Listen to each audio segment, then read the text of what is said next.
Габдулла Тукаев, Шүрәле. Укый Зөләйха Мияссарова. Не казан артында бардыр дырауы, кырлай белә. Җырлыгында кичен тавыклары җырлай белә. Герче анда тумасам да, мин бераз торган идем. Җирне әснәп тырмалап, чәчкән идем, урган идем.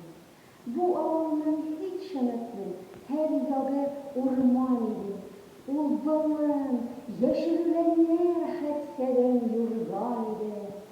Зурмы дисәң, зур түгелдер. Бу авыл бик кечкенә. Халкының эчкән суы бик кечкенә, инешкенә. Анда бик салкын вә бик эссе түгел, урта һава. Җил вакытында исеп, яңгыр да вакытында ява. Урманында кып-кызыл кура җиләккә җил-җиләк, күз ачып йомганчы һичшиксез җыярсың бер җиләк. Бик хозур, рәт-рәт тора, гаскәр кебек чыршы, нарат. Төпләрендә ятканым бар, һәр җир күккә карап. Юкә, каеннар төбендә, кузгалаклар, дөмбәләр, бергә үсә, аллы гөлләр, гөлҗәләр.